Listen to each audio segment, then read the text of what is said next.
The meeting will call the meeting to order. Yes, to mute the speaker. I pledge allegiance to the flag of the United States of America and to the republic for which it stands, one nation, under God, indivisible, with liberty and justice for all.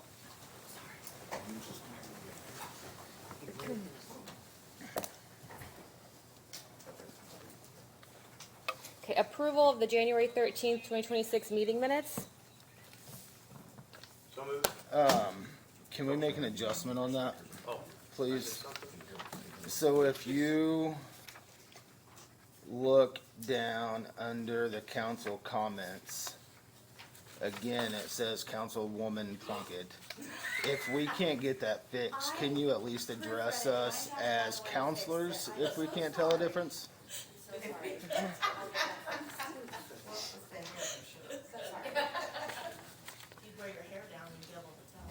Do what I can. Is there a motion with the amendment? So moved. Is there a second? Second. Any further discussion? All those in favor say aye. Roll call vote though. Councilman Reiner? He's got to unmute his phone to say it. I was trying to get him to use this. Okay. Go ahead and say it again, John. Councilman Reiner, there's a Give thumbs motion up. and a second on the floor to amend the minutes and approve them with the amendment. He did a thumbs up. Does that work? He just hung up on me. Are you voting to approve the minutes? And now you called me.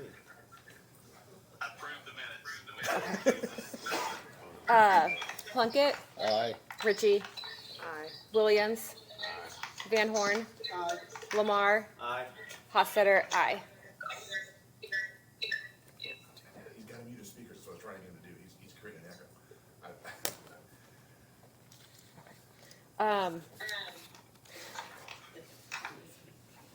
Approval of the December 31st, 2025 executive session meeting minutes.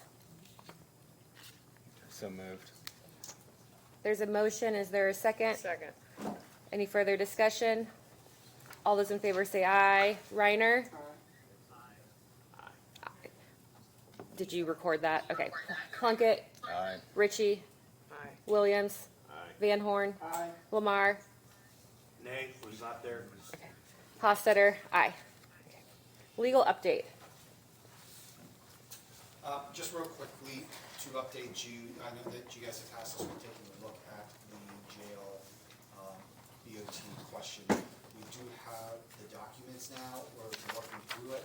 We have not gotten through all of the documents, but Haley and I will be working on it, and we won't be waiting until the next meeting. When we have an update, we'll circulate that out to the council, but that's where we stand right now. Thank you. New business 2025-2026 encumbrances. Joel, would you like to provide some background on this? Yeah, so there's, historically when we talk about encumbrances, and I know that every community does a little bit different, but an encumbrance is the encumbrance of the previous year tax dollars. So when we talk about the 2025 budget, you make an appropriation in 2025, which covers all of the expenses that are supposed to be paid with $2025. On January 31st, 2025, that appropriation expires. So once that appropriation expires, there is no authority to spend those monies for 2025 and 2026. What happens generally is that is how encumbrances occur. You encumber funds that are, these are contracts, these are things that should be purchased and entered into with $2025 to be paid out of $2025, but will be paid in 2026 because of the timing of the year. The processes that go through here, once you pass 2025, December 31st, 2025, that appropriation is no longer there for you to encumber. The way that you can do it in 2020, there are ways that you can do it, is you can go by the way of doing an additional appropriation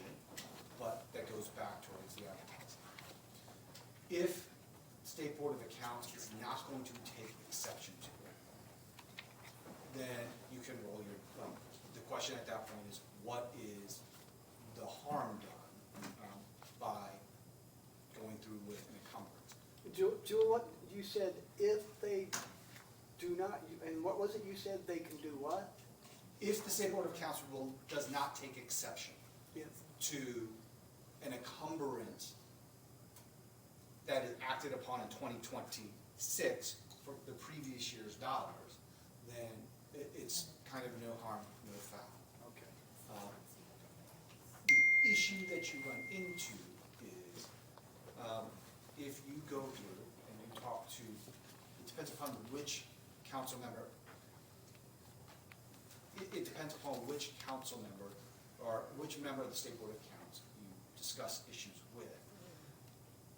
Discussions have been had with individuals like Paul Joyce, who heads up the State Board of Accounts, who reads the expiration of a fiscal year to be the expiration of that fiscal year, December 31st of whatever year it is. You have written confirmation from your State Board of Accounts auditor that they are not going to take exception to a encumbrance.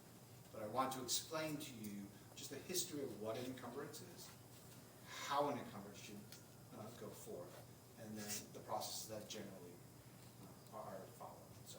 And if there was some discussion, playing the devil's advocate, where you would say, Mr. State Board of Account guy, I humbly disagree with you, then what happens?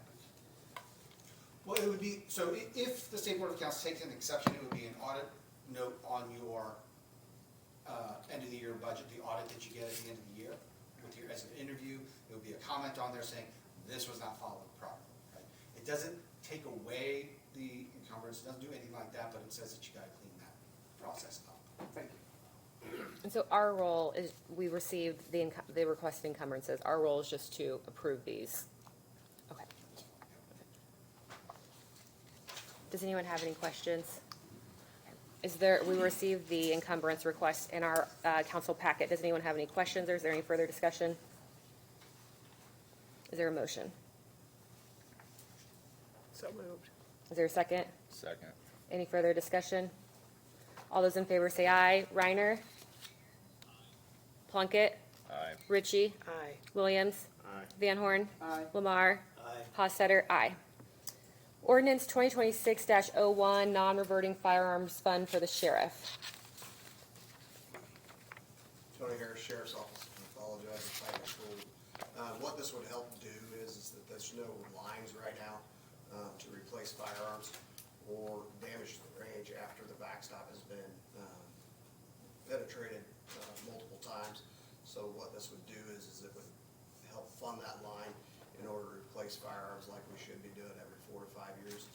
Historically, that hasn't been done, and this just gives us funds that, but instead of coming from the council, would come from the outside. When I say that, those are outside agencies, Speedway, other departments outside of Boone County that would end up having to pay that. We really don't want to get in the business, or I don't feel like we need to get in the business of charging inside agencies, Whitestown, Lebanon, and Zionsville, as far as for that training, because they're support agencies to us. I know some of the other agencies are looking at building a potential range. What is that impact of that? There's hearsay, Aaron, that others are looking to build a range. Whitestown is who I'm hearing from, but none of that's been approved to my knowledge. Okay. And it's been a topic for 2 to 3 years now. Whitestown right now uses our ranges, and Zionsville does too. Lebanon has their own range. All right, thanks. Any further questions? Okay, this is the first reading of ordinance 2026-01. We can either have this be the first reading and come back to it at our next meeting, or there can be a motion to suspend the rules and approve today. We'll suspend the rules. Second. Any further discussion on suspending the rules? All those in favor say aye. Reiner? Aye. Plunkett? Aye. Ritchie? Aye. Williams? Aye. Van Horn? Aye. Lamar? Aye. Hostetter? Aye. Is there a motion to approve the ordinance? So moved. There's a motion. Is there a second? Second. Any further discussion? All those in favor say aye. Reiner? Aye. Plunkett. Aye. Ritchie. Aye. Williams. Van Horn. Aye. Lamar. Aye. Hossetter. Aye. Michael Nance, Community Corrections 2025 Annual Report.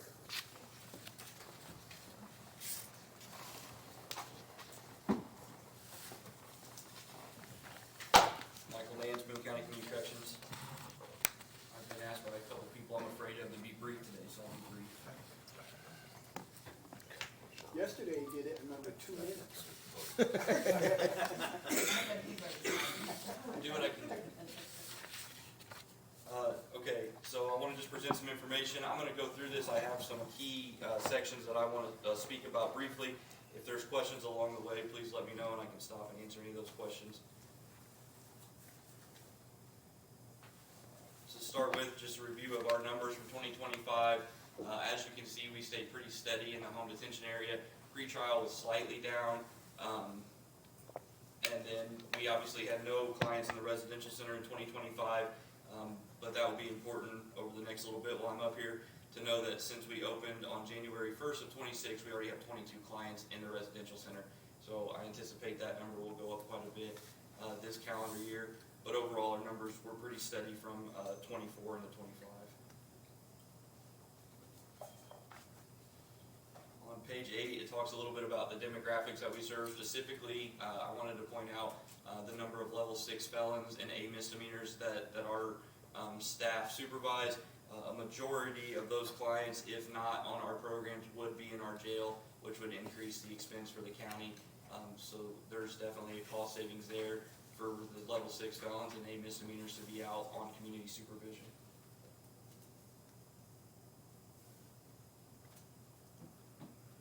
Every year we report our drug testing trends or analysis. As you can see, we collected 2,316 drug screens in 2025. Of those, I believe it was 84% negative. So I think that's a number that we can be proud of, both as a department and a community. We serve a high-risk population. We collect a lot of drug screens, but for the most part, our clients are doing what they're supposed to be doing and recovering. So that's something positive to be excited about, is that level of negative drug screens.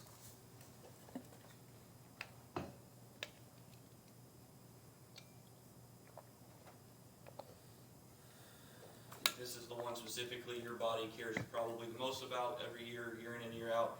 Our total cost savings for 2025, the way that we arrive at this number is we take the total clients that we serve, multiplied by the number of days that they were on our programs, and then multiply that times the daily rate if they were incarcerated either in jail or in prison, and that gives us a total number, a dollar amount saved, and then from that I take away any grant funding that we get, county general dollars basically to try to make up for, obviously we didn't save those dollars if they were given back to us, which got us to a grand total in 2025 a savings of $9,624,000, and that's up from 2024 was $8,687,000. So just right at $1 million additional savings in 25 from 24.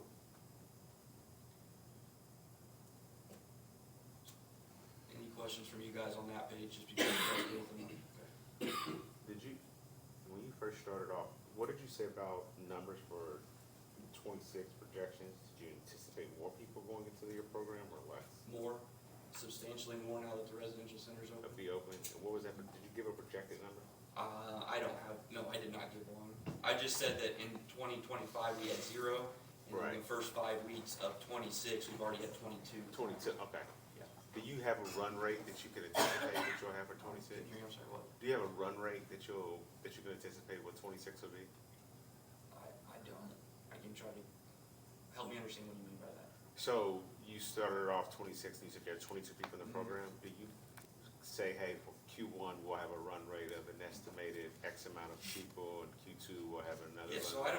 I don't have like a data point where I can tell you kind of intrinsically what I think, if you want to know that. It's that we had a ton of clients sitting and waiting for the residential center to open, Right. which is why we had such that influx at the beginning. A lot of those clients, I think, are going to be in there for probably 90 to 180 days, so they're going to start rolling off relatively soon. So I think at the end of this year, you could very easily look at the residential center and say that we got 60, 70, 80 new clients in there, but I don't think we're ever gonna get close to that many number in there at the same time. I think, I would be surprised if we got more than 40 in there at the same time, So 40, this calendar year. so 40 would be your average? I think that was kind of, I think, what we're anticipating for this first year, yes. That's fine. I was just trying to figure out what the actual, what the term revenue income would be. Yep.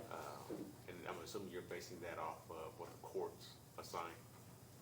Well, when I do my, I forget what the form's called, but when we do it at budget time to try to project, Yeah, that's what I was trying to. when I'm doing my calculations, I'm basing it off of 35 clients a day in Okay. there, All right, times the daily rate.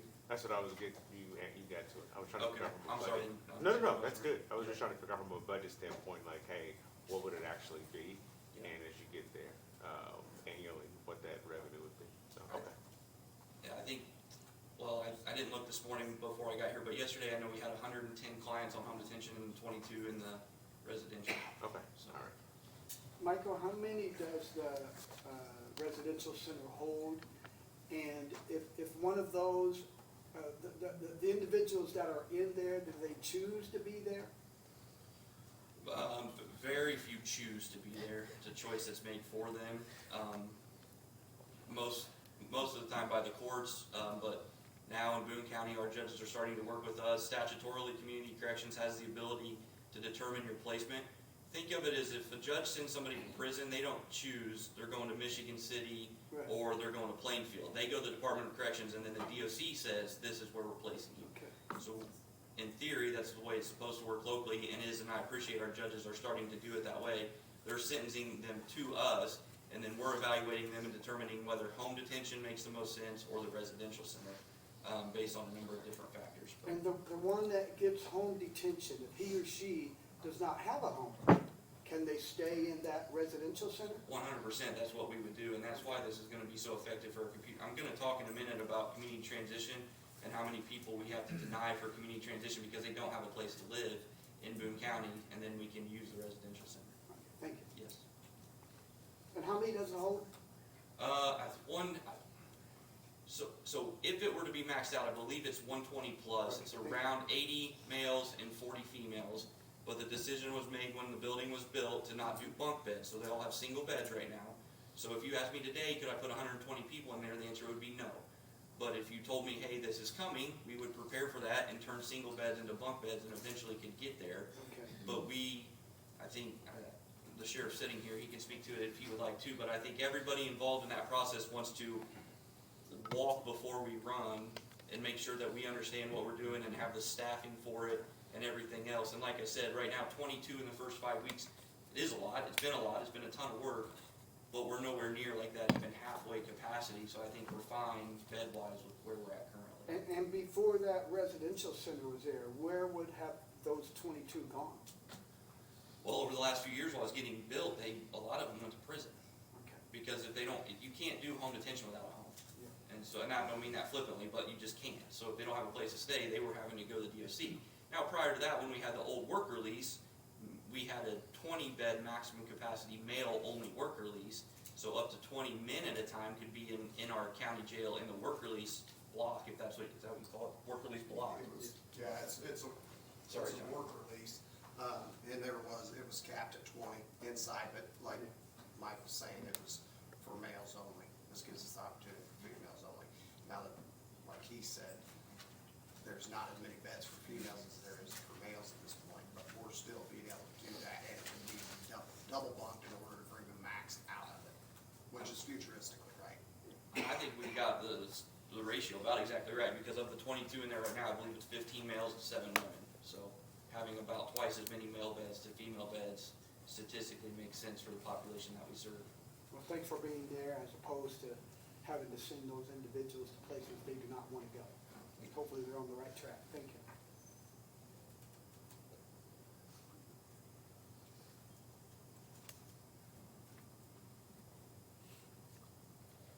Page 16 talks about our completion rate for GPS.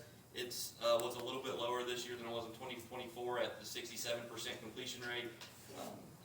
Depending on how you want to argue that statistic, I could say that means that our staff's doing a good job of holding clients accountable. We're doing our job making sure that they're being the places they're supposed to be, not abusing drugs or alcohol, and sometimes with a high-risk population, they're gonna make those kinds of mistakes, and then it's our, it's our obligation to report that to the court.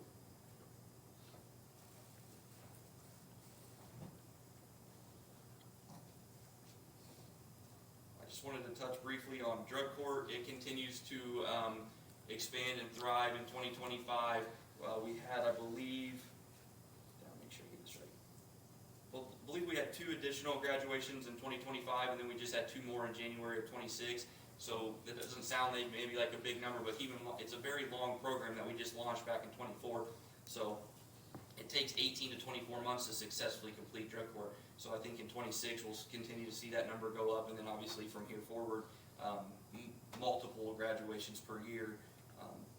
But the point I'm trying to make is it is very successful. The clients in there are benefiting from it. There is a high attrition rate in there, but in drug court you're dealing with the highest risk populations with the most criminal history.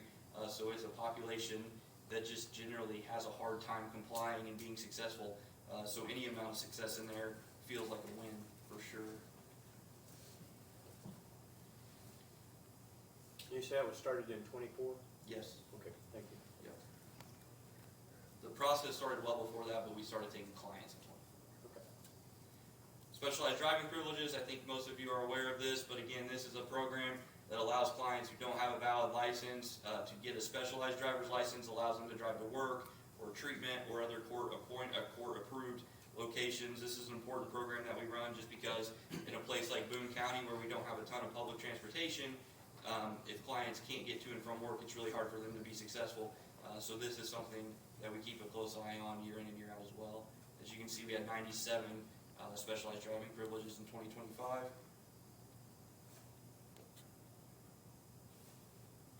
And I want to be really clear, Barry, that the public transportation partners that we have are great and do a very good job of working with us, and I appreciate them very much. That wasn't an indictment on who we have, it's just more that we don't have a ton of it, is what the point I was trying to make.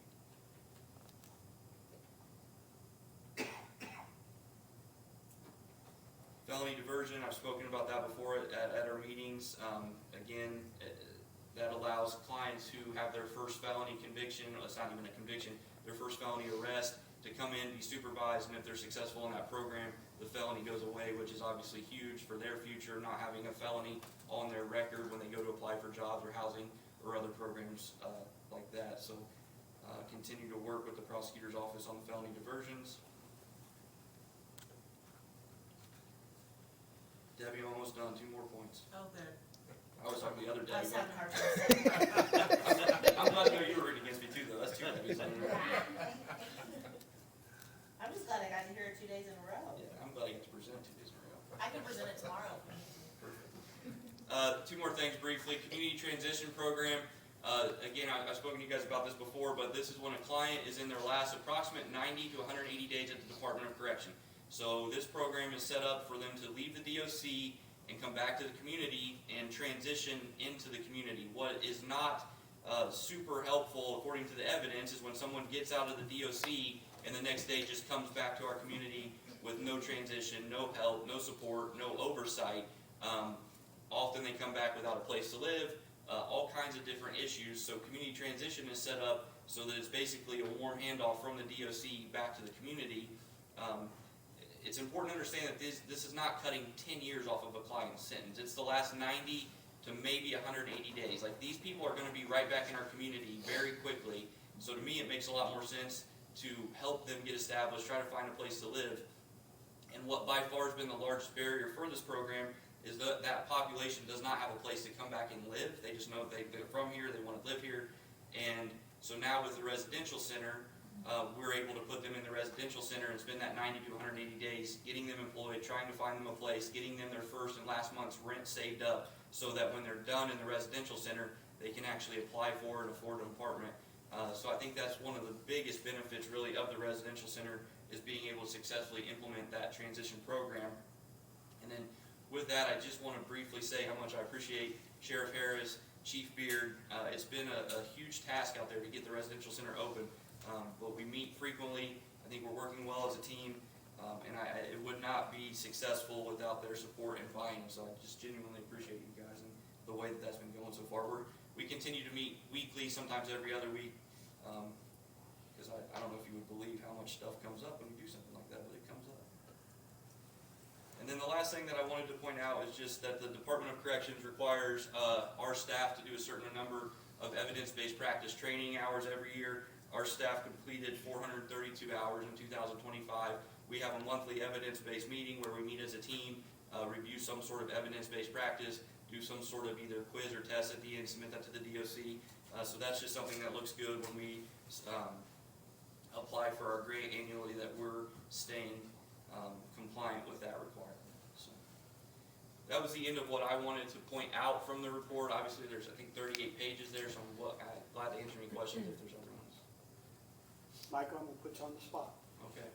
38 pages of achievements. What are you most proud of? I think I'm the most proud of when you're in the office day in and day out, the way that my staff cares about the clientele that we serve, that we don't get paid extra when people go to jail. We don't celebrate when people fail.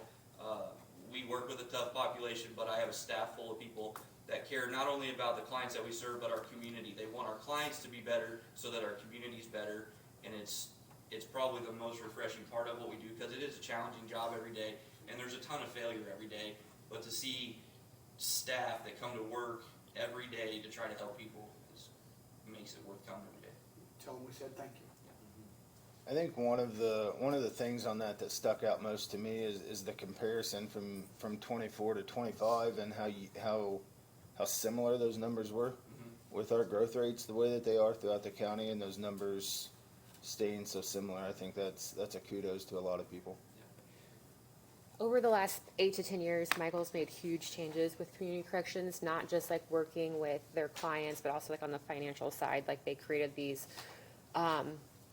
like reward programs where like after so many weeks they can get, like, this sounds silly, but like a candy bar or like more freedoms. But then also on the financial side, working with them on like budgeting and ensuring that like all of their user fees are being paid. And so it's been really amazing to see the transformation that's occurred these last 8 to 10 years and how far you've taken the program. I appreciate that. Any other questions or comments? Okay, you're up next. Okay. Your new position request. Can I ask a question real quick? Yes. I have to submit this to you in order to then turn it back into the state. Is there any vote or anything that's needed that I was here, or just me being here is enough? Like, not that, just that I presented it, I guess.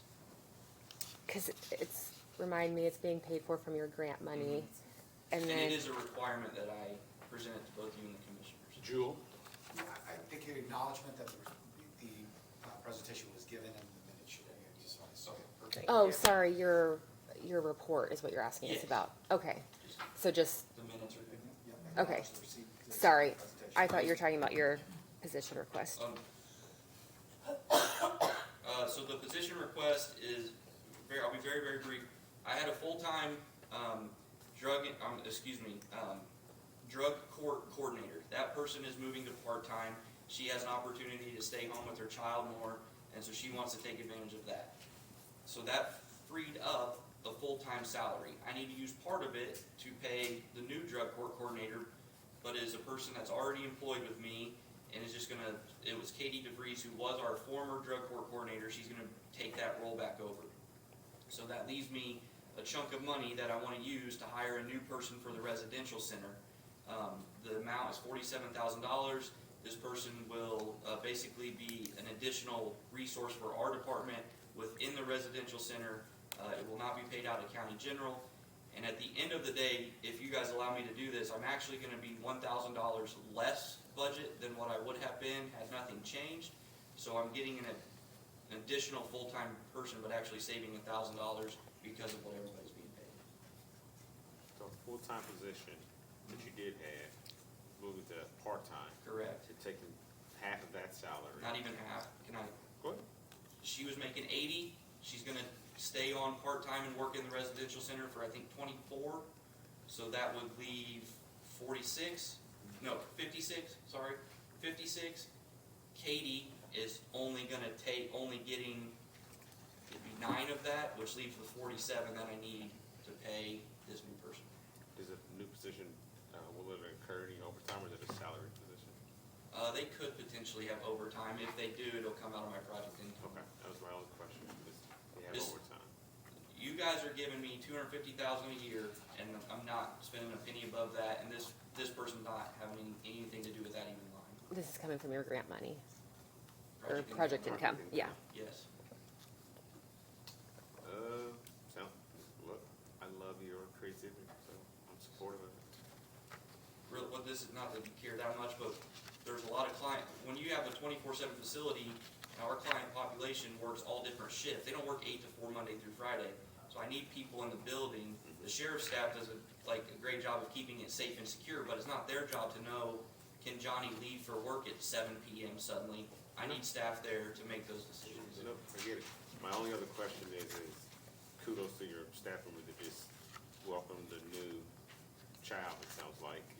Do they ever anticipate coming back to work full-time, or would that position ever need to come back to a full-time position? Only reason I ask is because, again, they were working full-time at some point, and as your, levels come back up, Right. because it looks like they The could. conversation that we had is no. Okay. Their partner is a military full-time, and I don't think, they don't anticipate that changing anytime soon. And I did make it clear that once these dominoes fall and this money's going somewhere else, I can't rehire you full-time anyway. Do we need to vote on this for you to formally change this? We have to approve the position and then, yep, okay. Is there a motion to approve the new position? So moved. Is there a second? Second. Any further discussion? All those in favor say aye. You gotta wait. Reiner? Plunkett? Yes. Ritchie? Williams? Aye. Van Horn? Aye. Lamar? Aye. Hostetter? Aye. Thank you. Thank you, guys. Reappropriations, assessor, county general fund, and reassessment fund.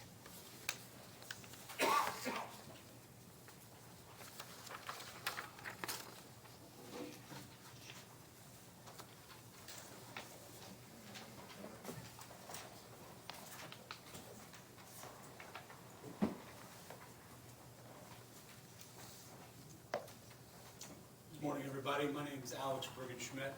I am here both as a Boone County taxpayer and representing the assessor this morning. I served as property tax legal counsel to 14 Indiana counties, auditors, treasurers, and commissioners regarding property taxation here locally in central Indiana. That would be Hamilton County, Shelby County, and Johnson County. And we're here to ask the council to, as you know, shift the funds that have been appropriated to do the assessment work to wages and to amend the salary ordinance in accordance with those wages. The job descriptions for these positions were approved by the commissioners late last year, and I believe the assessor's been diligent in putting together a compensation proposal that comes in under the total amount that was previously budgeted for this work, not requesting new or additional funds. Ultimately, I see this issue as doing everything we possibly can to avoid disrupting the cycle of assessing property taxes to billing them. I believe the taxpayers of Boone County deserve accurate, on-time property tax billing. And delays to the assessor's office have a ripple effect on getting that done. The assessor's calendar put out by the DLGF has 51 deadlines that the assessor's office has to meet for assessing everything from mobile homes, business personal property, new construction, cyclical real estate. It's a lot of work, and the stuff we do or don't do in 2026 determines what happens with the tax bills in 2027. If we don't get this work done this year, we can't just use last year's numbers and send out regular tax bills in 2027. If we do not get the assessment work done, county will be the only county in the state of Indiana not to send out tax bills on time next year. And the problem with that is it forces the county to go into provisional or estimated tax bills, okay? So we have 40,000 parcels in Boone County. Tax bills are gonna go out in the spring. If we don't have the assessment work done in 2027, for the 2027 tax bills, the county has to send out estimated tax bills. Those tax bills will say to the taxpayer, this is not a final bill, this is the amount you owe based on last year's, the year before's tax bill. Later on, whenever we get this assessment work done, we're gonna send you a final bill, okay? That alone, which I've experienced firsthand as counsel to LaPorte County, the last county to get in this situation, over 10 years ago now, got behind with the assessment work, had issues with their vendor, and were sending out these estimated tax bills. That alone depresses property tax collection, right? When you send somebody a bill times 40,000 and the bill says this isn't a final bill, fewer people are going to pay that. So it's going to impact collections, right? This is something I've seen happen in LaPorte County. It reduced their collections in one cycle by $9 million. It also presents mortgage escrow problems, right? So a lot of homeowners escrowing their property taxes through a lender, and when we don't get the final tax bill information, these folks are going to get mortgage escrow statements based on the prior year's taxes that were due, and then whenever the assessment work is complete, because it must be completed statutorily, they're going to see a spike in mortgage payments out of the ordinary cycle, and that would be because we didn't bill taxes on time. Not getting the assessment work done this year also leads to strange and inequitable tax bills for 2027 on the estimated bills. So I think I provided the example. If we don't get the assessment work done this year, the new construction folks who built, say, a $3 million house in Holiday Farms last year, they're going to get a tax bill in 2027 for vacant ground, and the person who has a modest house in Royal Run is going to get a larger tax bill, even though they're both living in the houses. And then to compound that issue, when the assessment work is done, we have a final tax bill, and this is another issue that's harmful to taxpayers. After the estimated bills go out, we have to send a final bill. We don't know when that's going to be. It could be in the same year, it could be a year later. Whenever the work is done, we send out a final bill, and that bill is due in 30 days. And so when you have these new construction situations, you have just a great disparity between the estimated bill and the final bill. That person's going to get a bill for a huge tax bill that's payable in 30 days, and that's all because as a county, we did not get the work done on time. And as we evaluate this issue, I think we have to think about this, not what's best for county officials, what's best for disputes with vendors, employees, things like that. We got to put the taxpayers first. And what's best for the taxpayers is on-time, accurate tax billing. And I'm deeply concerned that if we do not fund the employees for the assessor's office, we're going to create a ripple effect where Boone County is the only county that's not sending out tax bills on time.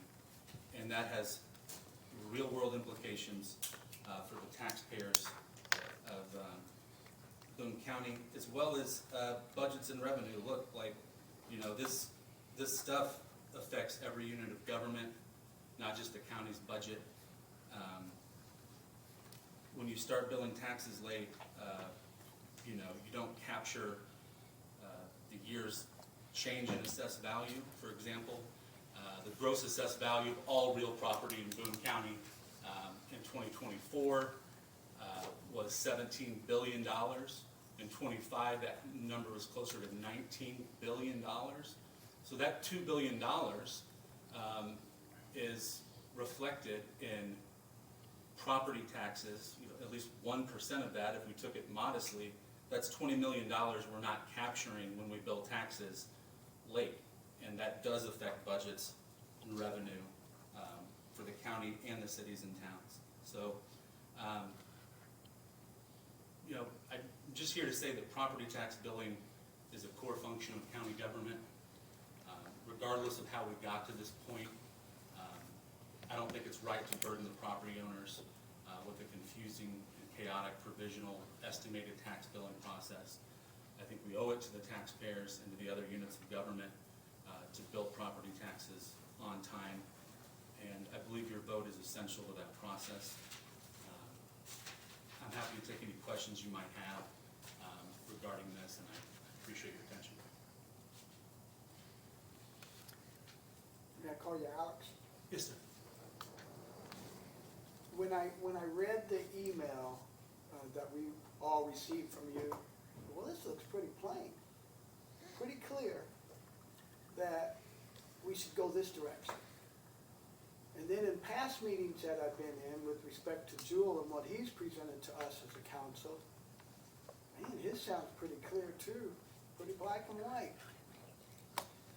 And so between the two of you, as a council, where are we to come in and say the decision that we have to make? How do we do that? Well, Because I know where I'm leaning toward. I know I'm leaning toward Jennifer and your cause. No disrespect to Jewel and what he has to offer and what I've heard. But I'm 68 years old, I always go with my gut feeling. Whether it's wrong or right, there's been many times I've been wrong in my life, but I always go with my gut feeling. And my gut feeling tells me that whether it be Jennifer Lastly or any other assessor that was in that office, if they were making the same decisions that Jennifer Lastly is making, I'm going with that side. That's my gut feeling. Now help me understand, to push me over the edge to say, well, that's the way you should go, Kevin. right, well, I think it's about the taxpayers. Like, look, I respect your attorney and his legal advice and the issues that have gone on with vendors and public bidding processes and all of that and the procedural issues of this. I understand those concerns. We're at a point right now where we're in a situation that stands to seriously negatively impact the taxpayers of Boone County, these property owners, okay? It's not their fault that there's been disputes about vendors, employees, one contractor, another, RFPs. This is a core function, right, that we send out property tax bills on time that are accurate, that are not confusing to homeowners, and that we fund the units of government. And so I just think that outweighs any other concerns regarding this matter, to be honest with you. Isn't it true this isn't the only option, though? I don't believe so at this point. We can get into like how we got here, but previously the assessor's office has used a vendor, and as you know, there's been controversy regarding two vendors that submitted bids. Both bids have been rejected, okay? So the commissioners rejected the vendor that the assessor recommended, and the assessor rejected the other bid. There being no bids, we're in a situation where the statute calls for the assessor to hire employees and technical advisors, or technical advisors. There are lots of counties that do this work in-house with employees. Some use vendors, some use a combination of both. And based on where we're at right now, I do not believe in the deadlines that are looming, I don't believe that there really is another option other than to hire employees to do the assessment work, to to meet the DLGF deadlines, to make sure we bill property taxes on time. But the statute doesn't say if you reject the bids, then hire employees. The statute says if you reject the bids, receive new bids, correct? No, It it says doesn't- you may receive new bids, it does not say Okay, you have but to. well, and I didn't say you have to. I said receive new bids. Why hasn't she received new bids? Why hasn't she started a new, like a brand new bidding process? My understanding is, and I'll ask Jewel to comment on this, is it's not a brand-new bidding process. You receive new bids on the existing RFP, which could be done in 48 hours. You contact the other companies that are out there, there's Tyler Technologies, and you give them your RFP and ask them to submit a bid. I don't understand why that has not been done. My understanding was that those are the only two vendors that submitted bids, right? Both bids are rejected. The assessor is not obligated to start the process over to look for a new vendor. The assessor has the statutory discretion to hire employees, and given where we're at, given that it's unlikely that other vendors will respond, maybe they will, maybe they won't, we have the ability to do this with employees. In my view, you know, we have 6.1.1416 that just says plainly, the assessor may hire employees, deputies, technical advisors, and I believe she's, you know, within her rights to bring the assessment work in-house. I think in the past, the council has previously encouraged her to bring this work in-house. And just given where we're at, everything that's transpired, the surest, the truest, the most reliable way to make sure that this work gets done on time is to hire the employees to get the work done. But why hasn't she gone out and received new bids? I'm just not understanding, in my discussions with council for I'm the sorry, commissioners. there's chatter in the gallery. Let's just stop that for a second. Go ahead, Alan.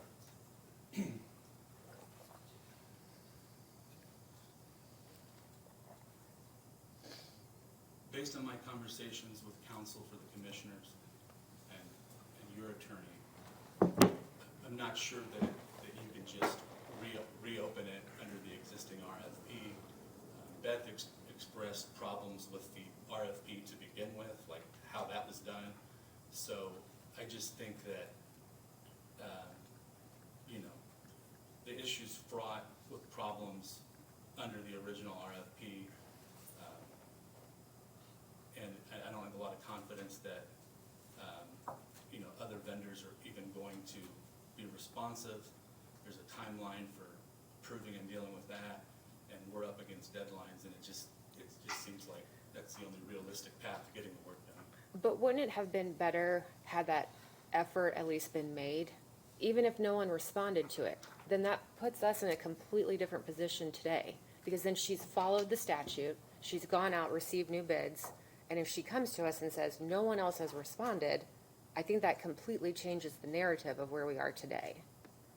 I don't at all, because it's the assessor's role to decide, you know, vendor or employee. I mean, she has the right to bring the work in-house. It's not more expensive to do that. Been careful to make sure that's the case, but I don't see how tinkering around with the RFP issues, can we do it, can we not do it?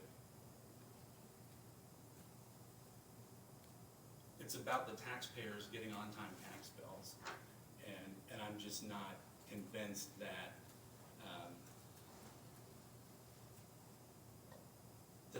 revisiting the RFP would be productive towards that goal. Alex, not to cut off that dialogue, because I think we're gonna have several opportunities to talk through this today, and I'm sure the council's attorney's gonna get up in a minute and speak to some of the things you just talked about. A couple things from my perspective. One, thank you for representing Jennifer. I think one of the things that she's been struggling with since late fall is who to go to and who's gonna give me some direction. So from that perspective, thank you for being here. Secondly, you mentioned putting the taxpayers first, and I don't think you meant to imply it, but every decision we make up here is about putting the taxpayers first. And one of the things that we've been careful about is what direction we go so that we don't set ourselves up for some kind of legal action per se coming our way that costs the taxpayers more money than a $30,000 true-up bill to the Holiday Farms owner who didn't get the right bill at the beginning. So I think one of the things I hope that after we're done with this discussion today is that the public has a bit broader view and a clearer view of this not being a black and white issue. Why can't the council just, all rule in favor of what you're asking for? It isn't that easy. And two things can be true at once. We can be in Jennifer Lastly's corner because I think every one of us up here appreciates the person that she is, the human being that she is, the work that she puts in.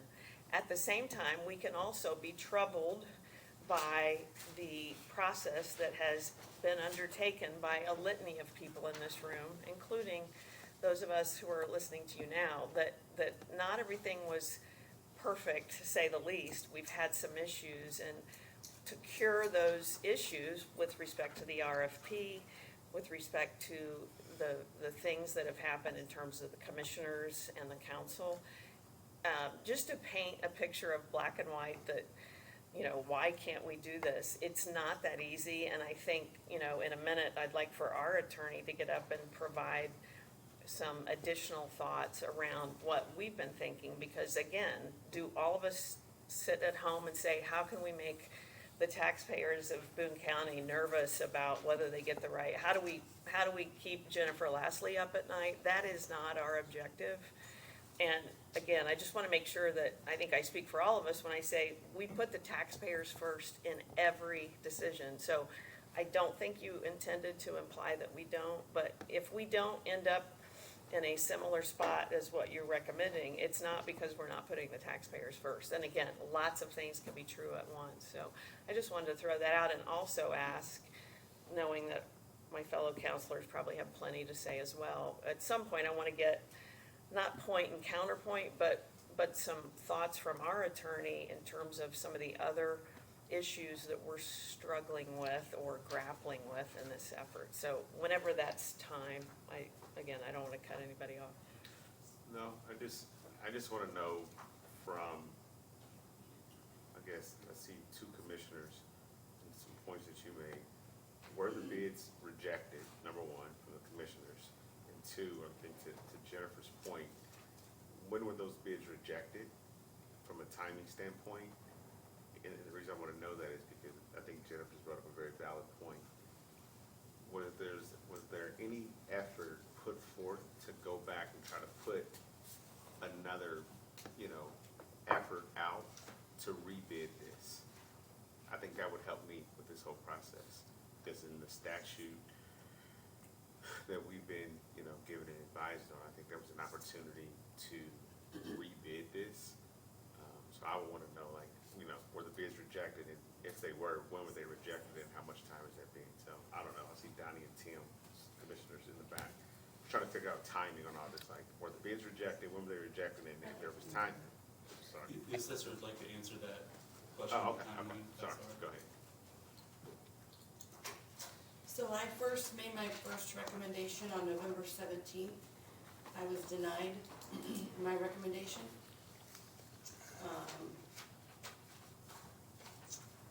This is to the commissioners, right? Yes. Okay. Keep in mind that we had several meetings prior to this. We had an interview with Nexus, we had an interview with Guts. I had a one-on-one conversation with Commissioner Pell. Then we brought in Jennifer and Sherry and Dan, you were gone, or somebody was gone anyway. There were multiple meetings before this came about. Kevin T was there. I think I. Not on the initial meeting. You weren't. Just go on. But anyway. So then we had a second meeting, and that was the one in the last council meeting. You were like, I didn't know about the meeting. I had no idea about all of this. This was actually something that I was asked to do by Councilwoman Okay. Hostetter, sorry. And she wanted to try to see if we could all come to a resolution. That meeting was held right the week before December 15th. Okay? At that meeting, we did discuss some options in doing a new RFP.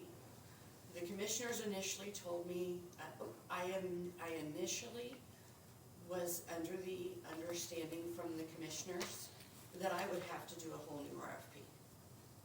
Okay? I was later informed by your council that I couldn't do a new RFP, that I could only receive bids on the current RFP. So I've got two different advice from two different attorneys, both with the county. At that meeting, we discussed a compromise where I would ask that the commissioners extend the GUTS contract for 1 year only, and I would do a new RFP. That meeting was initially started on December 15th. And for some reason, we had to shut it down because the feed was not live. That's right. Video Okay. we did. So that meeting got rescheduled for December 19th. This seemed to be the best option from the majority or from what we were talking about in the meeting. Okay? It was a compromise from my office. I just have to get my work done. That's all I'm asking. Right. I need to get my work done. I will compromise, I've jumped through hoops. Went to this meeting on December 19th, and the day before that, we received a letter from the vendor that I had rejected the bid from in the December 15th meeting that started, but was not live. I rejected all those bids, both bids, at that December 15th meeting that started. December 18th, we received, I don't know if it was addressed to the council, but it was addressed to the commissioners and to myself. I received a letter via FedEx from Nexus Group, basically threatening a lawsuit. Commissioner Byer read that letter in the meeting, and they denied what we had talked about, compromised on, because that letter is my feelings, is why it got changed. So here we are, December 19th, okay? I had asked previously for an attorney because of said situation. I'm not getting straight answers. I was denied that. So here I am blindly, Why you was denied what? the commissioners. Okay. The commissioners denied me to engage with an attorney. I've hired him personally, Okay. I didn't know you were denied an attorney, I'm sorry. yes. But you had an attorney on the agenda and then took it off of our agenda. Because the commissioners Because didn't approve the commissioners denied contract. it. Because they denied the contract. Yeah. Yes. Gotcha, Yeah. okay. So, December 19th, I'm denied the compromise that we had all discussed in this meeting. At this point, my work starts January 1, it doesn't stop, Right. okay? So at the very end of that meeting, or the end of my first, second, third options, first, second were both denied. I then said, here's job descriptions. Would you approve job descriptions for me to hire? They approved all job descriptions. So the commissioners have approved for me to hire based on approving the job descriptions. Okay, I want to go back just a second to the vendors.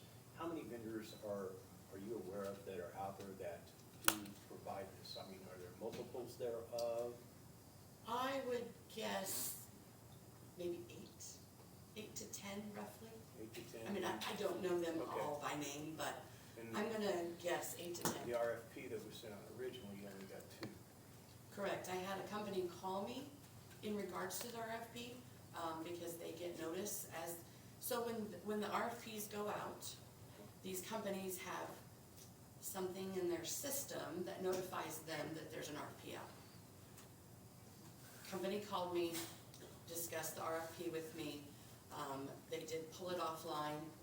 They did not bid. Okay. What company was that? That was Tyler Technologies. Okay, and Can I ask a, go ahead. what was that conversation? She just asked if I was doing this because it was a statutorial, it was a statutorial Requirement. requirement, and I said absolutely. So doesn't that impact the bids you receive? I don't know why it would. They didn't bid on it because, is it possible they didn't think that there was any point in submitting a bid because you were just doing this because it's statutorily required? I can't speak for them. I How mean, long has, all eight I had at least 8 vendors out there how long, that would have got this notice, and nobody bid besides the 2, the current vendor and then a vendor that was reached out to by our commissioners. So, can I I ask mean, can I ask a follow-up question to Jennifer's question? absolutely. How long has the current vendor been doing the work for us? They were hired in by my predecessor, Lisa Garofalo, and I don't know exact years, but I believe she was in the assessor's office 15 years. Yeah. So 15 plus years? Would be, that's my best assumption, or my best guess. Yeah. And again, I don't know, but listening to what Jennifer said, potentially their question could have been, hey, are you doing this statutorily? Is that possible? That was their question to me, and I said, yes, I'm doing it because it's what we have to do. The only reason I say that again is because you have a company, if you have a vendor that's been doing work for 15 years plus, and they've won the contract the last 15 years, and the vendor calls, most vendors won't put in the quote-unquote legwork to do, because it was an RFP that you put out. They Right. probably won't do the legwork to put the man hours in if they know what this same vendor has won the contract the last 15 years. Again, I wasn't on the call, but like, why are we doing this? So that could be the reason. And if you Right. have 8 to 10 other companies that are doing it, I just now, again, thinking about what Jennifer said, if we didn't put it back out for bid and now we have that opportunity and there's another, there's another amount of, But there were mixed signals. I don't know about mixed signals, but again, There were mixed signals. They said that she couldn't resubmit. She was told she couldn't resubmit, so, and you've been approved by the commissioners? Yes, the job descriptions have Job been approved descriptions by are the okay. commissioners. And the monies that we had appropriated in the budget for our prior contractor, are we exceeding that amount by adding the positions? No, Okay. And that's inclusive as far as the benefits? correct. Well, that's been taken And, into consideration. Aaron, I'd like to comment just, in a conversation I had with Commissioner Byer, he actually said with me, he goes, I've been in the RFP process, you don't have time to do any of that. I don't. I mean, My, no, my work is already not getting done. The end of December, by the time I was denied December 19th, I was told I had to do, if I was going to do it, I had to do a new RFP. I'm then told by your guys' council, no, I would have to take new bids on the existing RFP. So, Could we have, again, Jennifer, I don't want to cut you off. I think you came up to help satisfy some answers, but I think, would it be helpful to have Jewel come up and talk about? I don't know, Tim jumped up or something. Let me begin by saying it is not my job to advocate a position or make policy for this county. That is your elected position. I want to say I do appreciate the discussions that Alex and I have had. He's been professional the entire time. And we spent a lot of time talking on the phone about stuff. There are a few things that I think are important to put into the record, though, so that it is exceptionally clear as to the process of where this council is today and why. I represent this council. My job is to provide you with the information that you base your decisions on. And you either take it or you leave it. Councilman Van Horn referred to that today. You may not take it. That's fine. My job is to provide information. One of the things that I take exception with that has been discussed here is I heard on several different occasions that everything is possibly ran to get the payments out on time. That they're trying to do everything to get this project done, to get the reassessments done. And that the taxpayers of Boone County are what have to be kept in mind. And it's them that are going to suffer. Councilwoman Sherry Ritchie indicated to this in her comments that I agree with completely. If there's one thing that I can tell you in my time representing this council is all of you have always had what is in the best interest of the taxpayers of Boone County at the forefront of every decision you make. Now, one thing that can be said is not all of you have the same opinion as to what is in the best interest of a taxpayer for Boone County. That is that gray area that you referred to as well, Councilman. This is not a black and white issue. I will tell you this. Mr. Van Horn, you indicated that there was an email from Alex that was sent out to all of you regarding certain things, and I would agree with him. If you do not transfer money into a payroll line item, all of those things could happen if there's one thing else that occurs. And that is the part that has been left out of all of the discussion. And that is the continued refusal of the assessor to take the other offerings that you have provided. Since November, it has been said, go get other quotes. There have been talks about what I had said and how I had said it. The issue with the RFP, when you look at the statute that was in front of you, the statute clearly talks about it. You can go out and get quotes. If all the quotes are rejected, so everybody who bid is rejected, you can go out and get new quotes. What is not in there is you can change your mind, create and decide to go hire employees. That is not an option that is listed in that statute. If you look at the language of the statute, which I sent all of you, it is go get quotes, the bids. If you reject them all, you may go out and get new bids. That is the option that's there. That is an option that was suggested by Councilwoman Hostetler in November. She's asked questions about that today. It is an option that hasn't been followed.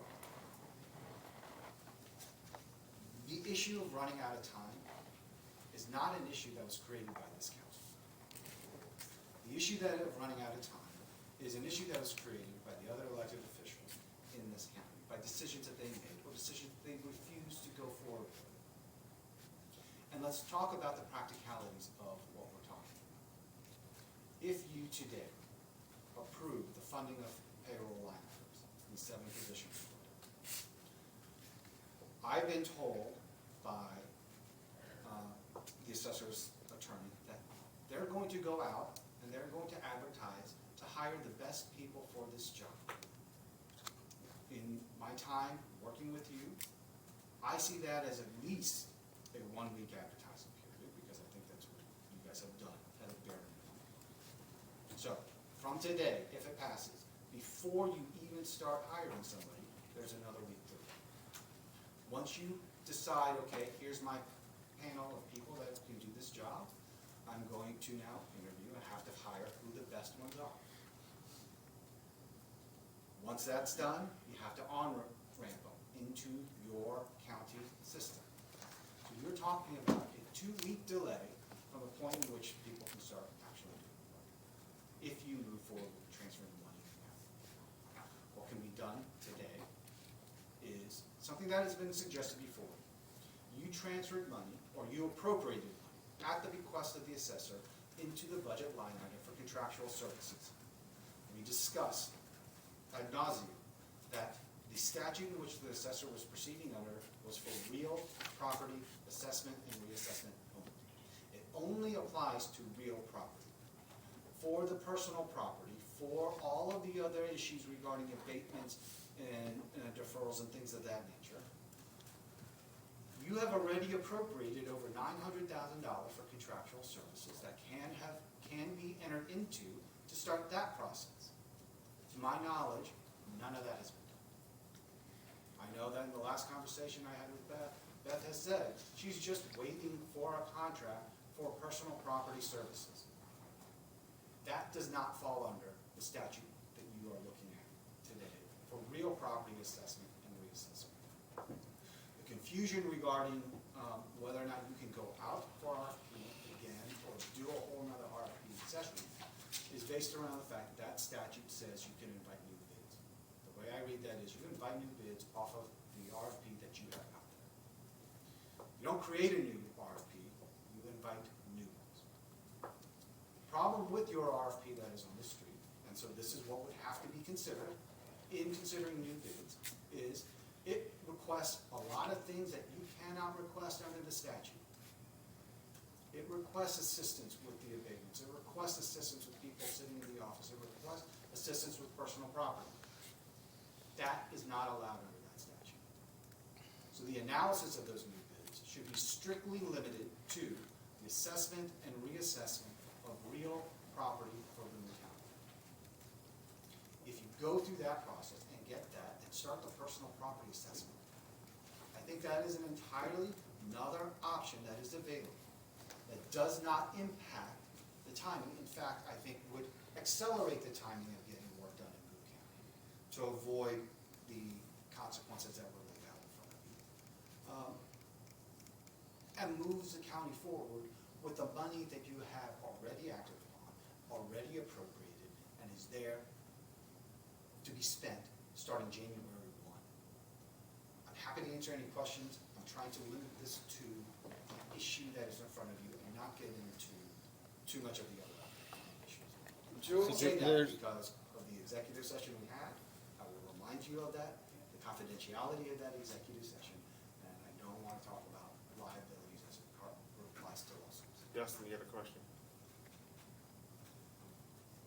So to simplify, am I under the understanding of, because of all the different statutes and the way the RFP was written and that kind of thing, to get new bids, the new bids would only be able to be on the assessment, reassessment of real property for that RFP, and then bring in separate RFPs for the personal property and the others? Is that accurate, or am I misunderstanding that?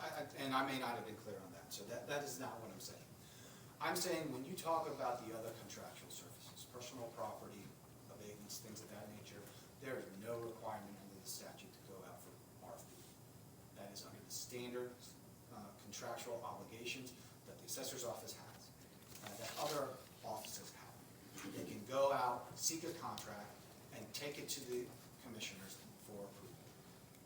The RFP part applies solely to real property assessment and reassessment. So, as far as if the RFP got sent back out and we got response back on that, we would need to be concerned with it as far as the part to make a decision off of would be the assessment, reassessment of real property tax, not worry about the other, because she could just go get contract work for the other. Correct. Is that correct? Correct. Okay. It's the other stuff that's in there that technically shouldn't. Right, and so that's what's gonna have to be thought about in the consideration process. Correct. In the RFP itself, there's things that shouldn't fall under there because of the statute, and what the statute specifically limits to.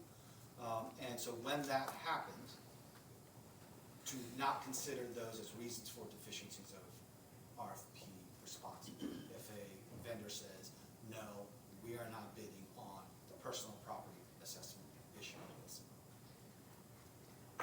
Joel, you, or I did, excuse me, read in Indiana Code 6-1.1-4-18.5.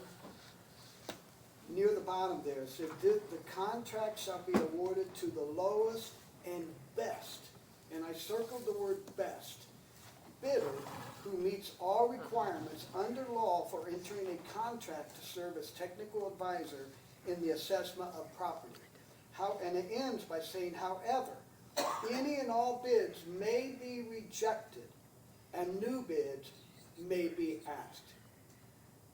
And Sherry, correct me if I'm wrong, but if I remember the conversation you and I had with respect to that December 15th meeting, if I'm not mistaken, I think it was you, Jennifer, and Dan that was in that meeting. And at the end of the meeting, you had told me that you very eloquently said, hey, let's put a peace pipe out here. I'm not sure if the commissioners were there or not, maybe one or two of them may have been there. But from what I understand in that conversation, your conversation was, why don't we do this? Let's rewrite the proposal. Let's keep guts in here for another year. And then next year, let the assessor make that decision who he or she wants to be in that position. I threw that out, Kevin, Yeah. but I'm not an attorney, and we didn't have the attorneys in that meeting, I and I get- did not know that that wasn't a possible solution to the issue. But that, I think we were just trying to figure out a compromise so she could get her work I done. get it. And with that being said, when I read the word best, my best interpretation might be completely different than yours, than Jennifer's, than anybody else's in this room. Jennifer's best is completely different from mine, or she might agree with me as the assessor. In the end, the way I interpret it, she's the one that gets to make that decision. Best bidder who meets all requirements for 92 assessors in Indiana get to make that decision because it says, in their opinion, those 92 assessors in Indiana, best bidder who meets all requirements under the law for entering a contract to serve as technical advisor in the assessment of the property. And if there's anybody in this room or in this county that knows that what has to be done in that assessor's office, it's Jennifer Lashley as the Boone County assessor. I would think that if I went in there and interviewed and she wanted to hire me, after asking me the pertinent questions that she needs to ask to get those individuals in there to get this work done, I know without a doubt that she would say, Kevin, you don't qualify. I can't use you. Thank you for your passion. And then she brings somebody else in, somebody who knows this work, and says, okay, you've got the job. I'm going to hire you. On November 24th, I had a meeting with Scott Pell.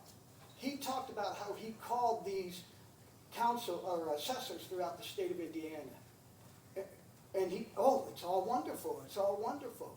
Scott, would you be so kind to give me that list? And within an hour, he sent me the list of these 19 or 20 counties assessors. The next day, on the 24th, the 25th, I called every one of them. I called every one of them. 2 of them, I talked to the deputy assessors. The other 18, they were the assessors. And I plainly asked, and again, you mentioned the thing about personal property, the laws, but this is what GUTS does for what they've done. If I'm not mistaken, I think it's 18 years that they've been around. And this is what GUTS does. GUTS takes care of the business personal property. They take care of the splits and the combined. They take care of the mobile homes. They take care of the permit questions. Do they have to input all the data? The only thing that the only thing that every one of these assessors said yes to that Nexus does is cover any legal. All the other stuff, GUTS does all of it. Boone County, Indiana has had it for 18 years. And it's been a smooth process for 18 years. That's why I am leaning toward Jennifer Lashley, the assessor who knows her office better than anybody else. And in my ever to be humble opinion, she gets to decide who the best bidder is. And because that rejection was there, I'm in that boat that says, hey, let's keep GUTS where they are. Let's send out a new RFP legally, whatever the law says, send out that new RFP and then take it from there. But she has to do her job.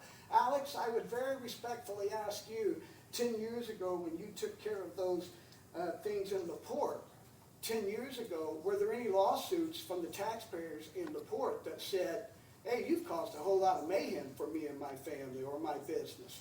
How do I get these dollars back? There was a lot of litigation. Alex, can you approach, so we just make sure being recorded? Yeah, there's a lot of litigation, mainly with the assessed values being incorrect because the assessment work wasn't done. Absolutely, I mean, this is a problem that took, because of the ripple effects, took 7 years to resolve. I'm not saying it's gonna happen here, but I get it, I like get this is not, theoretical.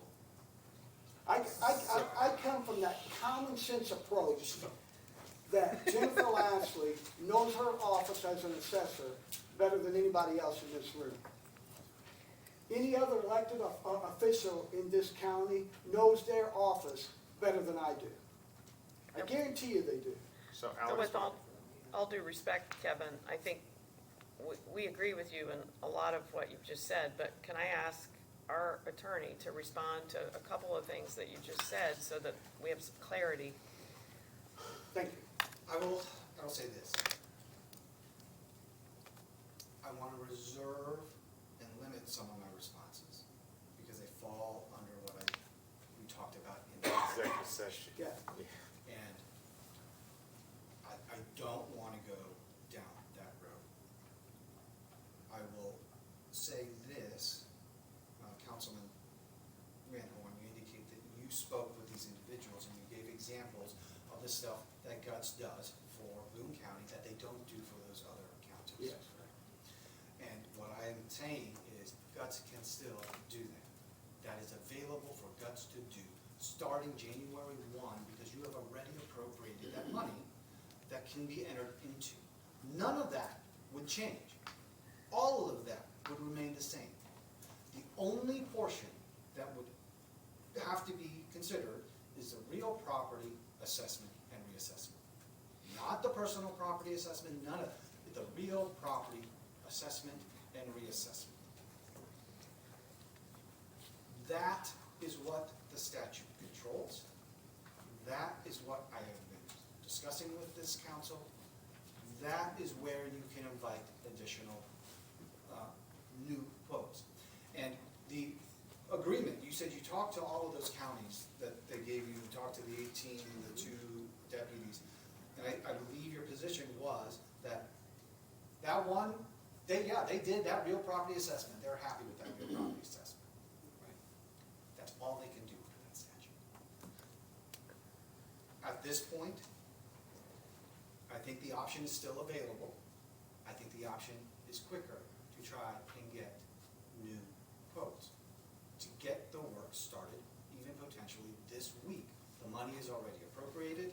It is there. For real property. For real property. And personal property could have started Could have started January 1 yes. with GUTS. Because we've already, And for all of the other things that GUTS does for Boone County, I think a contract can be entered into, and you've already appropriated that money to cover all of that.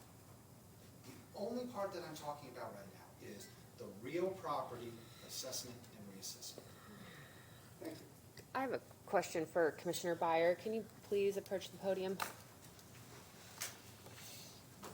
Is it correct that you told the assessor that there wasn't enough time to do a new RFP? No. The comment was, so we were talking about the process. Because I didn't really know what was going on until like late October. The bids were taken late August. My comment was along the lines of if there was a problem with the bids such that there was a desire to reject the bids, then we should have figured that out earlier than when that was figured out, so that there could be an opportunity, a better opportunity to go out and get new bids. Since we're talking about rejected bids, I want to address, the commissioners did not reject any bids.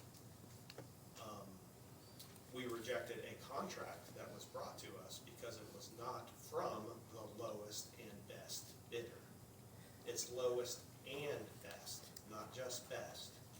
So, I'm very familiar with this because I've worked for contractors for 15 years and it's under a different statute, but Well, I believe the assessor said her recommendation was brought to you guys on November 17th, and it was denied. I don't think she said the bid was denied. But Well, back to, the comment was made that we rejected one of the vendor's bids. That's not correct. We rejected a contract that was brought to us. We did not reject any bids. okay, when was this conversation that you had with her about there needing to be more time to do a new RFP? It was prior to that November 17th meeting. She requested to meet, so.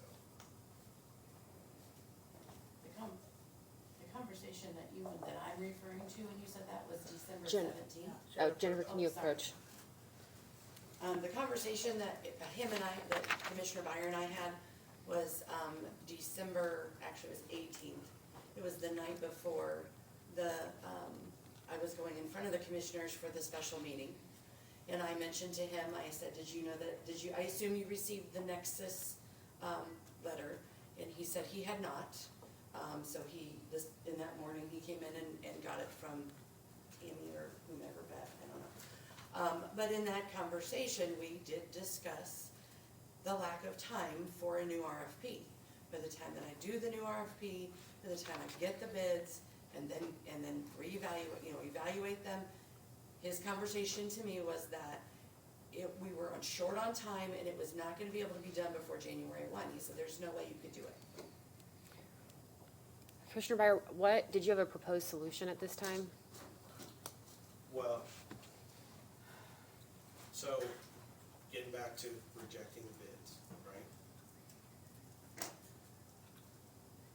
It goes to lowest and best bidder, lowest. I have 15 years of experience where I worked for contractors. It's a different statute that those contractors were under, but it was lowest responsive and responsible bidder, right?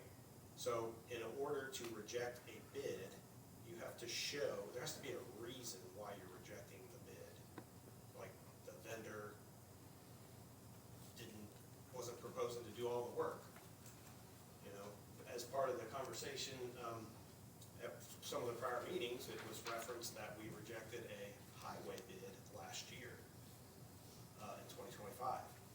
And the reason we did that is because upon investigation, we found out that lowest contractor in that situation didn't bid the maintenance of traffic that was required in the bid documents the way that it was required. So since they didn't propose to do the work that was in the bid documents, that's why that bid got rejected. In this situation, to my knowledge, both bidders are proposing to do all the work that was required by the RFP. So I don't even see a valid reason to even propose rejecting any of the bids, even though that's been stated in a meeting. But as of December 18th, because I went back and I watched the little bit of the December 15th meeting, and Jennifer actually gets through on our YouTube recording and says that she's rejecting the bids. I know there was a question about whether or not that actually was picked up or not. So that happened at December 15th. As of December 18th, what was your proposed solution? Well, my solution is that both bids are still valid. A contract could be entered into with the lowest and best bidder at this time. But they had been rejected. Because there's no valid basis for rejecting the bids. There hasn't been other than there's been an opinion that there's no way that one of the vendors could get the work done. But I can't reject a paving bid because I don't think there's not enough people on their crew to get the job done. So is it your opinion that the bids are still valid today?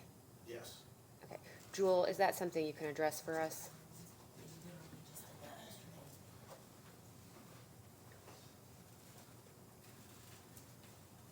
It's difficult to address completely because of potential litigation. Because of what? Potential litigation. Oh, I will say this. It is clear, I think the assessor has made clear that she is rejecting the Nexus bid. Question is then, is the Guts bid still valid or what? When you reject bids, I think Commissioner Byers is correct, when you have that standard of responsive bidder. You have to have a specific finding as to the reasons and rationales why. So I think it's prudent, in order to get to a situation where you reject a bid based upon competitive bidding statutes, that you have that specific finding in the record. With all of that said, this is hypothetical. Let me make sure that this is hypothetical. If a lawsuit is filed by a party asking for declaratory judgment, saying, I need you, court, to come in and declare that I should have been the lowest and best bid and awarded this contract, the court can come in there and say, yes, I agree, and that is who your contractor is. Okay? Because that is a potential, I don't know that all of the bids are off the table at this point. I think there is a way, there's possibly an avenue to get there, but that avenue would require the assessor to take certain actions. So what happens if council approves the employees and one of the bidders does this? Is this a hypothetical Yes, question? yes, it is. Okay, I was Yep. about to say. I said okay. if. It's a hypothetical. This is a law school exam question, Jewel.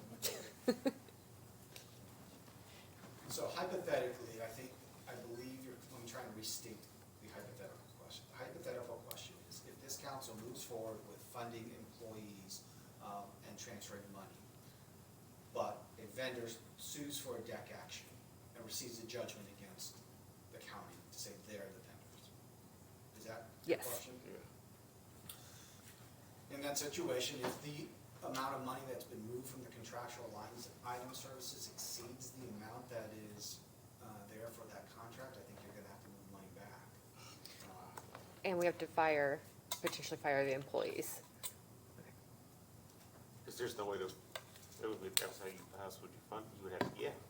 One or Because the when you other. talk about the timing, the deck action is just, and my guess is it would go along with a temporary injunction. So an emergency timing issue, that we issued this order in, let's say, the end of February. Vendor A comes in there and is awarded and declared the lowest and best bidder by a court. Say you want to appeal it. You file your notice of appeal, it sits there for another 30 days. You brief your appeal, they brief their appeal after 30 days, you get your response brief on file after that, and then the Court of Appeal sits on it. That situation sends the bad case scenario that Alex had mentioned earlier into a 2-year cycle. Okay. Into a what? A 2 years. Can, Because you have no technically clearance if you've taken an appeal upon it. So can, what if Alex very eloquently goes into the court and convinces the court, well, it's not the best, might be the lowest, but it's not the best. Well, I think what he's talking about is in an appeal situation. Yeah, I'm talking about an appeals situation. I would stand upon the opinions that I gave you in executive session. Yeah, don't talk about it. The others. can either side request an injunction that would stop us from being able to move forward at all, hypothetically? I guess it would be more the vendor requesting the vendor injunction, Correct. so that could happen. A vendor could request an injunction and ask for declaratory relief, yes. Based on everything you've told us, Jewel, and knowing that we have to take in the information from all that have spoken over the last number of months,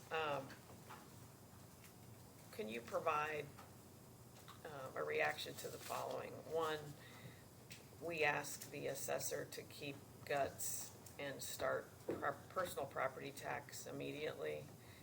One, is that legal? Is it advisable? Is it efficient? Is it taking into account their 18 years of history and they get it done? And then secondly, we ask the assessor to take new bids on the old RFP, take in the other, if there's 8 or 10 providers, then the ones that remain, and actually solicit and say, we'd like your bid on the real property only to start as soon as possible. She evaluates those bids, we get going, and we get this done in time, again, with lots of effort.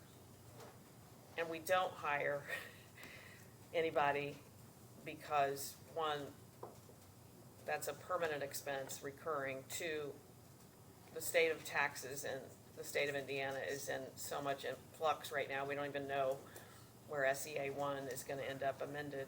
And it might be, again, keeping in mind that we're putting the taxpayer first in all of this, would you recommend that as a possible solution that might save the taxpayers the most money, both from potential liability or lawsuits, and two, a recurring expense in a department that might not need to incur that recurring expense? Just your 2 cents on that. So I'll hit the first question first about Guts as the personal property contractor. Yeah, absolutely. There's nothing that prevents that from happening at this point. I would move forward with that immediately and get that process started. Hold on a second. Hold on. I mean, I can say for a fact that there's been no contract that's been presented for Beth Copeland's review regarding personal property in Boone County. Yeah. And I think it's very important that the proper information is on the record for this council to make decisions. The commissioners may have rejected the overall contract that was presented by Guts to do both the real property and personal property, but to my understanding, in discussions with Beth Copeland last night, no contract has been presented for her review for the personal property assessment and all of the other issues that you've laid out, Councilman McKnight. so keep going. So So- you would recommend that that occur, Yes. and then the I think remainder you of do my that for question? all of that. Okay, For the real property, yes, I think you can go forward with asking for new quotes. Here's the thing. At this point, I can't guarantee that that ceases or prevents any suit from. got it, That's, got it. does it, and if, go back to what Sherry's saying, even if you put out new bids, it precludes the two other, John got off. He's back on. It precludes the other two vendors from entering into the process again. Will they be allowed to and the reason I'm asking that is, yeah, okay. Okay. So, And let me clarify, I'm trying to, again, prevent a lawsuit if at all possible.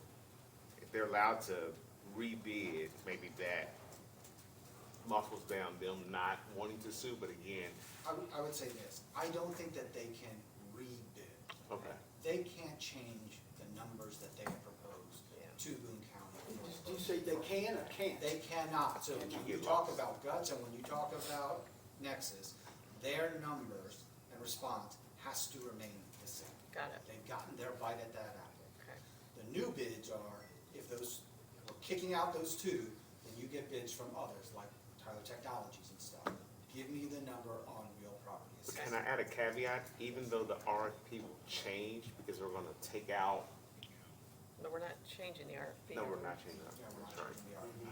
Correct. We can't change the RFP, but only take into consideration on what's under state statute. Is that correct? Correct. And we can have, Jennifer could have conversations, Jennifer Lastly could have conversations with the remaining bidders to say, ignore the other noise, just propose on the real property assessment and reassessment. Okay? So Jennifer, what relief does that give you?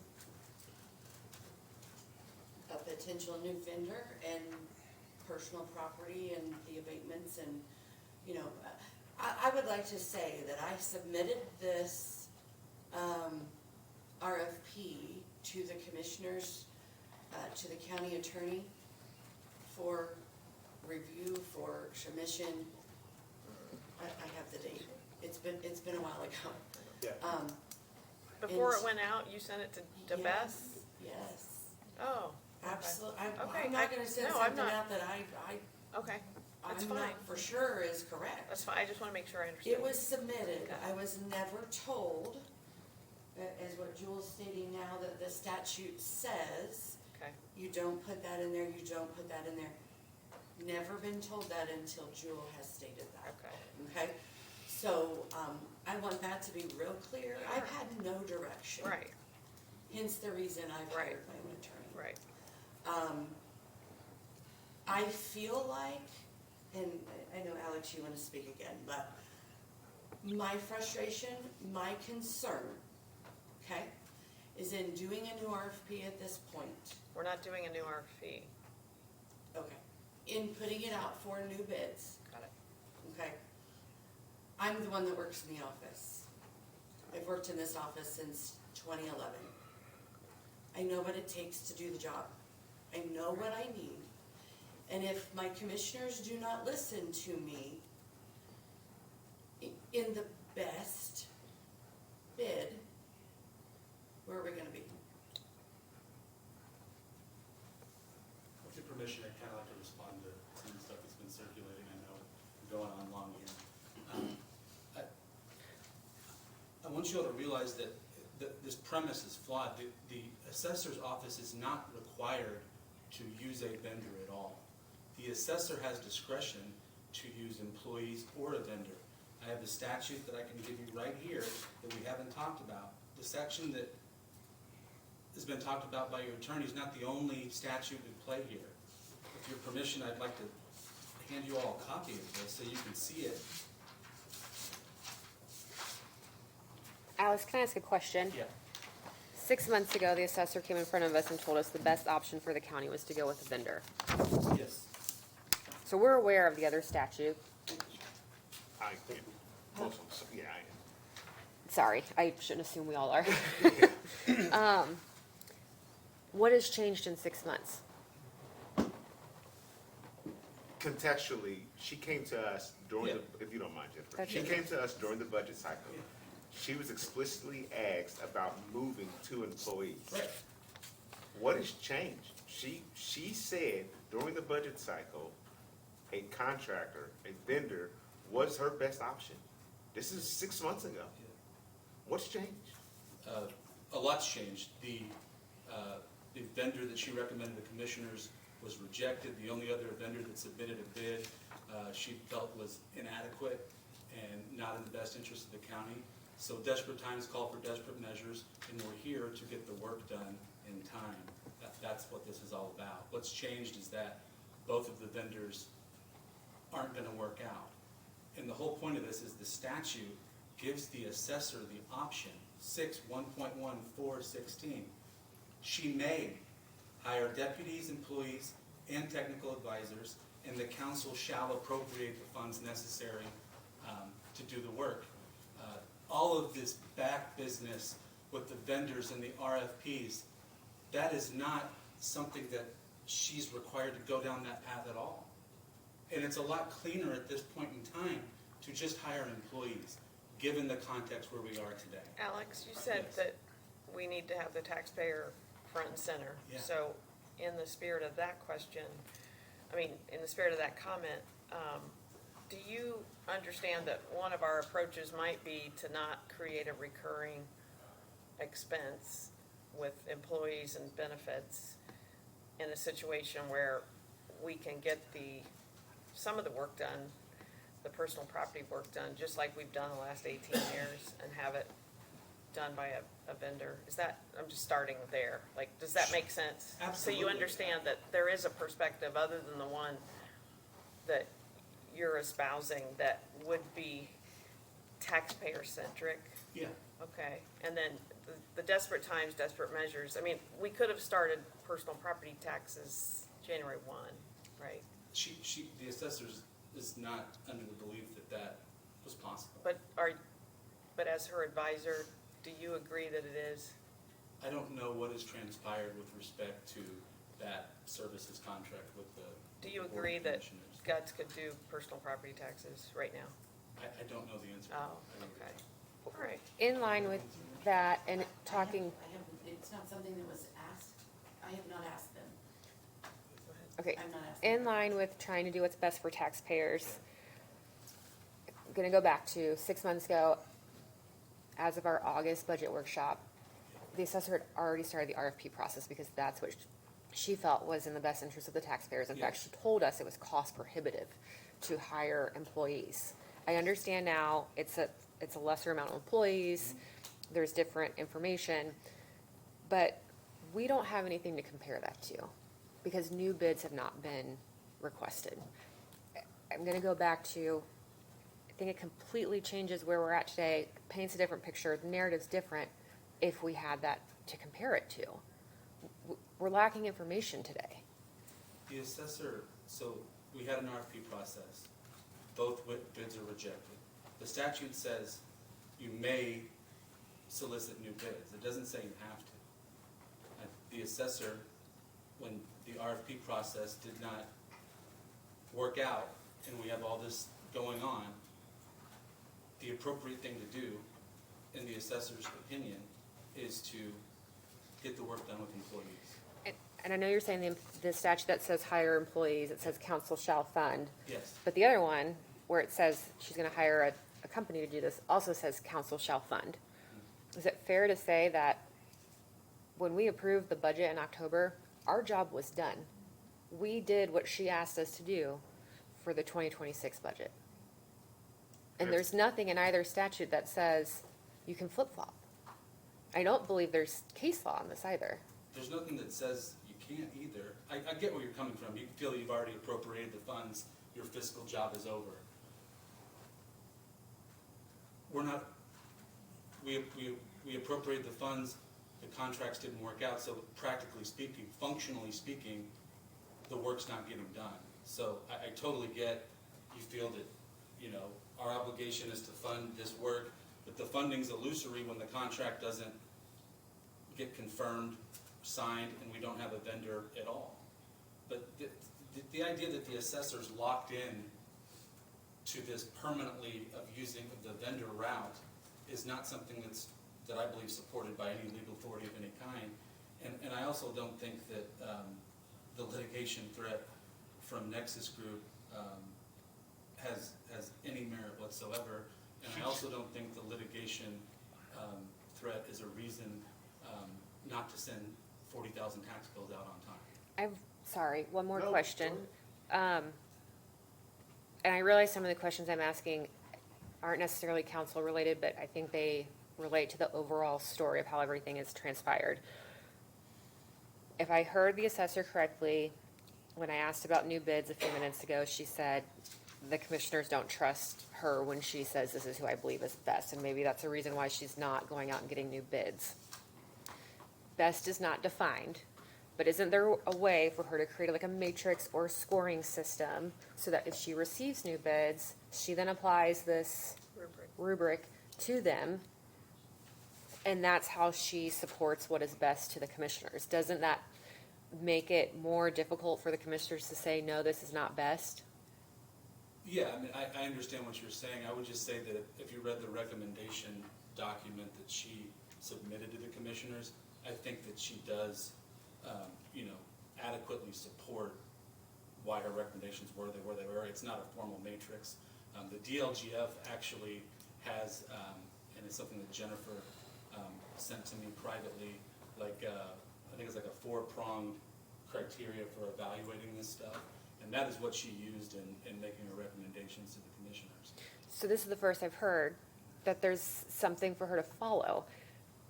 Why is this now just being shared with us at 10:20 the morning of the meeting that we're supposed to make this decision? I sent the recommendations that she provided to the commissioners to your council several weeks ago. I'm talking about that there was a 4-prong thing from DLGF that was then. It's not a formalized thing, it's just, All it is just, and I didn't bring it with me, I'm sorry, I don't have it in front of me. But, all it is says that, the vendor has a level 3 individual. That there is, they have insurance liability, it doesn't get into the meat of the actual, RFP. Like the work itself, it's a generic, the DLGF wants to make sure that whoever your vendor is under their, I don't know what the right word is, kind of And I would agree completely with what Jennifer's saying right now. The DLGS matrix guarantee that the people who are bidding on the real property assessments have the qualifications to do it. It's like the assessor's office to begin with. You have to hold certain certifications to hold the office of assessor. You're qualified to do the job. You're qualified to do, that's what it is, the bare basic requirement to say, yes, you can be considered to have the real property assessment. I get that, and for me, I think what Jennifer's saying is a matrix in general to qualify and or disqualify, or just a rubric in general. I think Jennifer, Yeah, that's that what would, I'm talking that would be about. like an internal thing that's not the DLGF thing. Got it. Here's the bar. Right. I think People above we're, that bar. I think we're saying two different things. I think she's saying an actual grading system that says, once you look at bids that come in, this person scored a 8, this person scored a 9, this person scored a 10. What you're talking about is just a qualification to do the bare minimum, to say you can actually, you're qualified to even do the work. Outside of that, you scored this, this says, commissioners, you know, forgive me for my lack of decorum, Pound saying, this is the best person who did it, I can say, yep, you scored the highest, this is why I'm picking you. Yeah, and I'm not gonna pretend that